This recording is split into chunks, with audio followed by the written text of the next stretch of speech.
Does GTA Online have some messy code? I don't know, but you would assume with a game this old, it's probably probably a lot.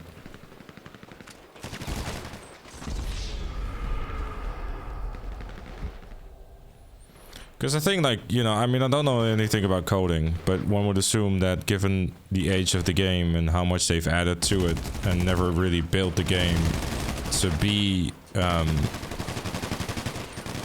as old as it is, I guess. I have to kind of wonder though that it's remarkable how well the game is still holding up after all these years. With the amount of content that's in there. I mean, like, you know, with 6, you know, for that online, they probably have like a whole big plan and everything for, you know, the years to come and stuff, and they can preemptively prepare for that, I guess, through code or whatever. And like build around that. So adding on top of things and fixing things won't be as much of a headache. Which I guess with the PS4 version is something that they did. Because, like, you know, I don't think it was possible in the 360 version, for example, that you could just do hotfixes. Whereas with the PS4 version, you could. Everything, look, there's no denying that 6 and everything is going to have its own annoying problems. But I think that Rockstar can circumvent a lot of those things by just listening to the community.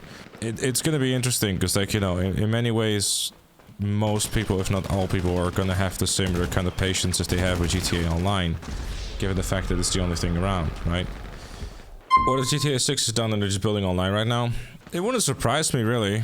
That, like, 6 itself is done. I mean, it's pretty obvious to me, though, that 6 itself is... Because 6 itself has been feature complete for a while. They're probably just in optimizing stages and stuff. Speaking of the online portion, I hope they don't employ an anti-cheat like BattleEye. I mean, yeah, it will weed out the free menus and everything. Just amazing. Enhanced is a high probability of a ban, but I'm sure there's better way to combat cheaters. I mean, I'd love to hear what exactly you think would be like a good way of combating cheaters, honestly, considering the fact that, well, what other options are there other than anti-cheat like BattleEye? I know it's an unpopular thing to go kernel level, but, you know, aside from kernel level, you're, well, kind of screwed, really. Like, what are you gonna do? Just cross your fingers, hope for the best? I mean, stuff like Ricochet and the Chief for Call of Duty is kernel level, but that still has several issues. Completely eliminating cheaters, that's not happening. But you can, at the very least, weed out a lot of them through systems like BattleEye. Like you said yourself, because, well, the enhanced version is the proof of the pudding. Because in a way, like, anti-cheat is a war of attrition.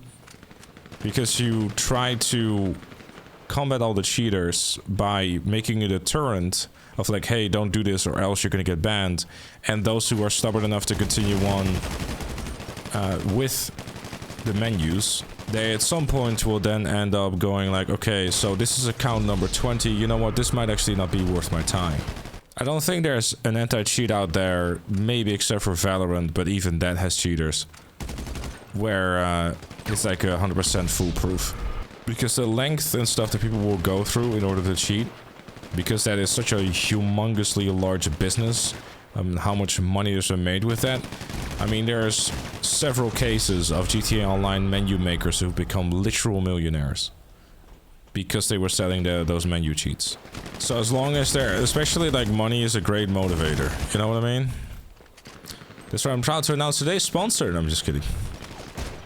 I think everyone should have low expectations for the first months of GTA 6 Online. There will probably be bare bones, messy pile of shit. I wouldn't say messy pile of shit, but it's definitely not going to be GTA Online. And I think we're going to see a lot, and I mean a lot of people complaining about that there is not enough content, etc, because they're going to come up hot off GTA Online, and then they're going to be expecting the moon and back. I think it will be healthy for the game. We will not be getting any businesses or heists from the start, right? Just slowly but surely add content. It doesn't have to be, I'm not so sure, because everyone has way higher expectations compared to 2013. Yeah, but my fear is that if they are going down the route of just basically dumping all the content on everything in one go, you'll probably end up having this ever so slight issue where you're gonna make it feel like it's GTA Online right off the bat, if that makes sense, right? So like, if they were to like add a business or a heist right away or whatever, right, it would have to be something that you can do, I guess, later down the line and not basically immediately, because I think they would kind of... Babe! Hi, did you just log into my account?